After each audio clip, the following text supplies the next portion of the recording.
question. The coach on the other side tomorrow night, somebody you know, pressure on you. Do you put pressure on yourself to do something maybe more than you should? How do you handle tomorrow night? It's funny you said that. You using the word pressure. The man we played tonight actually taught me that pressure is one of the greatest gifts an athlete can receive. It's when life calls upon you to step up in the moment. And this is a game that I've circled for a long time on my calendar. I'm excited to see some old friends, some old teammates, and I'm looking at this as no other game. Obviously, I'm going to be probably a little more amped up to play, and that's just natural. But the main objective is to win. I'm not here to play one-on-one versus Rick Pitino. I'm here to beat St. John's. Well, how many familiar faces are there? Good. Whole coaching staff and about 4 or 5 players from Iona. It's going to be good to see them. Obviously, they have a great player, Danis Jenkins, who was our starting point guard, and trying to look at film, see some of the stuff they ran when I was there, and hopefully I've played Danis enough in practice to know some of his tendencies. Yeah. I forget his name. They have a kid from Huntington Prep. Yeah, Cruz Davis, Cruz Davis. Yes, from Texas. Kind of a younger brother of mine. I was always in his ear. It's tough playing for his coach. So, when he would be down on himself, I'd always try to give him encouraging words and just kind of amp him up to play. He's an amazing talent, and when he gets the opportunity, he's going to play really well. So you're obviously familiar with them. Yeah, really close. Sadiku also, kid on their team, but. Yeah, trainers. I mean, they brought everyone, trainers to assistant coaches to everyone. I'm going to see if their trainer can take my ankles before the game. So when when you talk to the Mountaineer coaches, I mean, obviously they're watching tape, they got a scout, but do you go in there and say, this kid doesn't go left? Do you give any tips, or do they know it all already? Yeah, they're obviously doing a great job of doing a scout for the game. But a couple pointers, helps for me. I kind of know what some of their players like to do, because to even go any further, I was watching some of their practices this summer. So the opportunity for me to kind of help, just be a voice and kind of understand what they're looking for. Coach Pitino, he kind of runs an offense into a high pick and roll with going back into the point guard's hands, and he would say every day in practice, this is what we're looking for on this play. So some of the stuff I remember and just trying to relay it to my team. Season for you, is this, just individually, you've been doing what you thought you would be able to do, what you wanted to be able to do through these first 6 games? Yeah, call me crazy, but if you've shared a locker room with me in the past or something, I've always been spilling with confidence, and this is something I know I could have been doing for the past couple of years. Not saying it in an arrogant way, but I've just worked my butt off my whole life, and this opportunity I'm giving, this is just God. This is just God handing it, letting me be able to play and kind of showcase what I've been working for really my whole life. I've given a lot to the game. I've left home at 15. I've been bouncing around to a couple schools, and for me to be able to find a home here, my 5th year where I can play comfortably and pay my game, it's truly a blessing from God. If you look out through the history of the game, there's been millions and millions of college basketball players. Not very many of them can say that they were coached by Rick Pitino. I'm just kind of wondering, what is that experience like, and is it any different than being coached by someone who isn't, a Hall of Famer and maybe isn't well as known? I just think one of the great things that, a coach like him can give to his players is experience. Sometimes in the game he'd say, oh, in 1992 when we were playing in New Mexico, this is what they ran, and this is what, and I'm just, he would do a lot of those, which was pretty helpful, kind of seeing how coaches' playing styles are. But the scariest man in the room is someone is a person that nobody knows. That's the scariest man in the room. So for us to come through, play a team like them on Friday night, it's going to be really exciting for us to get out there and really compete. You see you play with a fire, an edge. I'm not saying a bad way, but just have you always had that? Do you have to play that way to be who you are? I think it's one of my greatest attributes. Obviously, some coaches wouldn't like people playing this way. I made the joke, we played Tony Bennett, and I don't think Tony Bennett would be too fond of the way I play, and that's okay. That doesn't mean there's a wrong way or a right way. You just have to find your home. I've been playing with a lot of emotion really my whole life, not only for the love of the game, and I don't want to sound ungrateful, but I just feel like I haven't got out of the game all that I want, and I'm kind of playing with that kind of mad how things went at Louisville, kind of mad how things went at Iona, just kind of playing with anger, and you're channeling in the right direction. It can really turn a player and really give him superpowers, and that's how I like to view that competitive edge. Hey, Quinn, if you don't mind, it's not that you just played for Pitino and Iona, but you were at St. John's for a little bit. Yeah, just I was finishing classes at Iona. I couldn't work out with the team or practice with the team or anything like that. But I would like be around, just kind of see the facilities and stuff like that. But I couldn't really like participate in practice or. Here you are, like one of those things where every school has different transcripts and transfer practice. Was the timing weird? Was there some other? It's like the why I went here. Yeah, like how'd you end up here when you're somewhere else in between? Well, looking at their roster. Having 14 guys that played over 20 minutes a game, it wasn't like a thing like, hey, we couldn't use Quinn. Pitino was well aware of my goals and what I wanted in my career, and this was just like a thing where, they got another guy late, the 15th player late, and who played my position, and it's tough playing, getting yelled at like that, and also playing, splitting minutes with someone. So. And I was going to play for him my 5th year if that meant, having a huge opportunity, because that was just a way to, I feel like me mentally would be able to play for him. But with that being said, it's not, obviously everyone's saying, hey, this is what happened to the kid, and all I can do is sit back and laugh. And I'm not here to say this thing, but it's completely wrong what people think about it. It was my, decision to be able to come here and have the opportunity that I had. When the time I committed to West Virginia, they were missing, 3-4, and it was just it was a no-brainer. Best of luck, good luck to St. John's the rest of the year, but then again, there's definitely some fire there. And then your comfort level here is pretty apparent, but you're calling timeouts during the game too. No, I wasn't calling a timeout for the team. I think one of the coaches screamed, get one, and that's kind of what I had. I wouldn't say I'm calling for the timeouts for the team. One of the things Josh has talked about, though, and this is just kind of an extension of that, is having to be really mindful of just the numbers. But also like the pace you play on offense, right? And then I think it'd be weird to be up, to have momentum and feel really good, especially at home. Then to kind of throttle it back and play slow and play smart too. What's the tug of war like there? Well, it's like I've said this before. It's throwing the coaches different looks. St. John's, they're going to come here. They're going to press us from the start. We've come up with a plan and been studying it all week of how to release that pressure and break that pressure.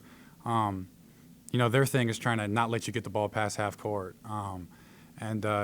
We threw in a couple new offenses, just the ability that this is a big game, and it's important to just kind of learn from our past, just kind of like how experienced coaches does. We were up 11 at SMU, and they sped us up in the second half, so it was good for us to come and create a plan because we knew St. John's was going to be the same way.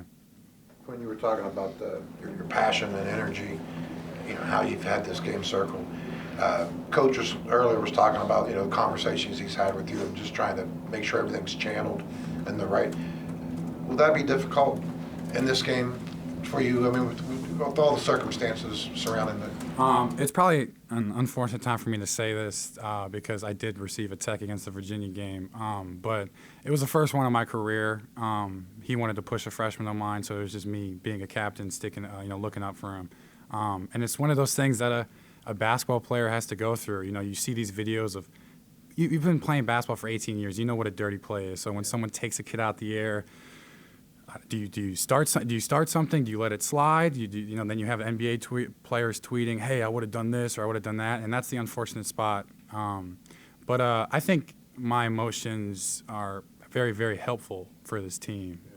In terms of the small amount of bodies we have, my voice is super important to the practice, the team success, and just the ability to get guys going. I have so much trust in my teammates, and I don't want to sound like that, but I had Virginia, people tweeting at me about the only people that matter are my teammates, my coaches, and if my energy gets my teammates going, then it's a no-brainer. That's what I'm going to do. Getting closer and closer to Kerr coming back. How has this team changed style-wise when he gets on the court? Yeah. Well, Kerr's ability to create on his own is unbelievable. I mean, not to talk him up too much because he always laughs at me when I do, but like he is a program-changing player. Like you are bringing in the #1 point guard in the country. Like obviously everyone's head's on fire right now because of all the things that are going on, but 100%. If hopefully we can get Raekwon Battle back too, but I mean 100% we will be adding the #1 point guard in the country to our team, and I mean, that's going to get – we talk about getting Jesse more looks. I mean, Jesse's going to be able to catch more lobs. Some of my points may not be as hard. I don't have to dribble, spin. I'll be able to just catch and shoot in the corner. And that can go back to, relieving some stress off our legs, not having to fight for buckets just because of the amazing playmaker. And that's not bash on any of the team we're playing with now. It's just he's coming with a special talent that's God-gifted and something I've never seen before. What kind of when you look at the bigs, Jesse and Soriano, it's kind of be a situation where they're probably not going to have to double like everyone else has had to double against you guys. So does that switch things up for everyone else? Because usually, obviously when the double comes, Jesse would kick it out, but now he's one-on-one, so that kind of changes philosophies, does it? Yeah, which is good. We'll be able to run our offense. The throwing into Jesse, it's the main objective is to create an advantage for us. 5-on-4, the ability to swing the ball. A couple of kids on our team, their shooting percentages aren't probably where they liked, but I see these guys every day in practice hitting shots, and I've been that player before. My sophomore year, I shot like 20-something%, from three, and I'm telling them and that's just me being a fifth year. Like I've been in your spot before. It takes one game to settle in, lock in, and then you just kiss the rest goodbye.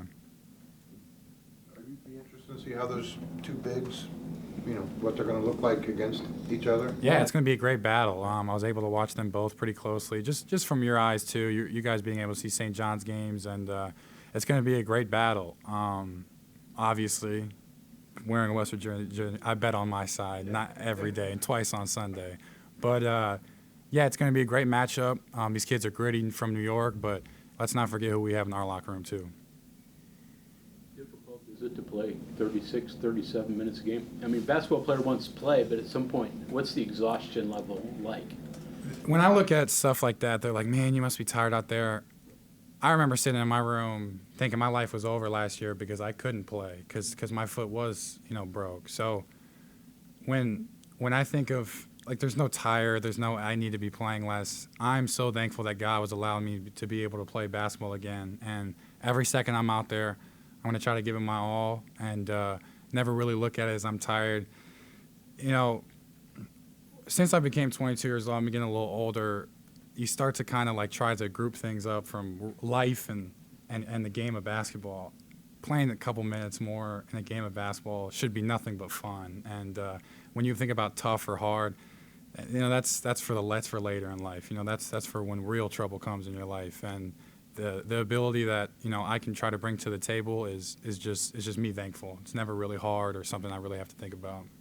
You mentioned Quinn Kerr's return, kind of easing things potentially offensively. Can you just evaluate where you guys are from a shot selection perspective and what he may be able to do to, I guess, improve that overall? Yeah. Shot selection's fine. I think we're doing a good job. Obviously, there are some young kid mistakes. Driving into three people, just the ability to kick, and you can be in the gym the whole summer and your whole life, but the greatest way to get better at basketball is by playing basketball. And you're looking at kids that are giving their effort and their all, and I've seen them where they're playing where they need to be, and it's nothing but confidence I have in them from me, and something I'm really excited about because I know when they get going to where they're supposed to be, this team's going to be really dangerous. From your experiences with Coach Pitino, they're getting ready to play their first true road game of the year, and it's basically December now. Just from your experience, what's he telling his guys? This is their first time, coming on the road. It's going to be a big atmosphere and everything. So, what do you think Coach Pitino is telling his guys in this situation?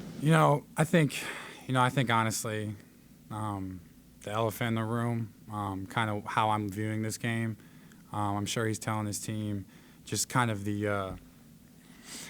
We've kind of had trouble this year kind of playing to competition, which is what young teams do, which is something we need to get out of. Losing to Monmouth at home and then going down to the wire to a top 20 team in Virginia who just beat Texas A&M. So you're looking at our team up 11 at SMU, have an ability to win that tournament. You don't lose the game at Monmouth. This whole season, what people are saying is just completely different. And we've been in these games and we showed like really spots of like great basketball. And it's getting better and better and better every game. In a game like this, it's amped up. People are going to shoot better than they've ever shot. People are going to jump higher than they ever jump. It's just kind of like one of those games like in March. It's one of those games that you're up for and ready. And we attack every game the same, but it's just natural. It's just natural to be able to play a little better in these games. Still in Texas? Do they get up much for games? So thankfully, when I left the house, my little sister left. They're empty nesters, so they flew back and moved into middle of Michigan, kind of where they grew up. So it's about a 5-hour drive from here. So them being at games and stuff like that, it was really important. And God, I'm just so thankful, that my family can come watch me play. It was pretty hard in New York. I don't know if you guys have ever been in New York, but just it's a whole day fiasco, just flying in and the 2-hour airplane, rides. And just for them coming in, hopping on easy ride, I'm really blessed and thankful. Obviously, I'll have a lot of family and friends at this game. My dad's bringing a lot of his buddies from Grand Valley State football team, 1986. He told me to shout them out. But it's going to be good. I know what this game means to me and the team, and it would be such a big win for the people repping blue and gold. What position? He was a strong safety, and for what he told me, he used to knock people's helmets off, but there's no tape back then. Earlier in the year, you were saying that like New York just wasn't for you. You were there for what, a couple weeks or a month? Or? Well, I was at Iona too, so that the 2 years, so it was 2.5 years, and I grew up in Texas. You say hi and bye to your neighbors, and if you see someone walking your dog, you say what's up and start a conversation for them, and no one had the slightest interest in talking to anybody in New York. And from what I've seen on the subways and how people act, and I was in Jamaica, Queens, and just no disrespect, but it was pretty tough. Right. Very blessed and happy that I'm in Morgantown where people are nice and I get to have human interactions with people. Yeah, it's two different sides of the coin. Yeah. More me. Yeah. Your dad must not be as big as you then. If he's a strong safety, he's not. Yeah, we're 6'8", looking at 6'9". Division II, and he was like 5. He was a late grower. He was like 5'10" in high school. Then he jumps to 6'3" in college, and who knows back then? He was probably running a 5'4", 40, and stuff like that. But no, it's he claims that the toughness and stuff was from him, and my mom claims it was from her. But I don't know. I'm gonna have to find some tapes. His defensive back coach was Brian Kelly, which is a cool little fun fact. So he's repping Notre Dame, watching Notre Dame games, and now I guess he thinks he's an LSU fan. He's like, Dad, he doesn't know you. He's like, no, I'd say what's up to him if I saw him. And It wasn't Flintstone era. wasn't Flintstone era. He's probably hiding them. That's actually a good point. He probably didn't say the number of interceptions was correct. He said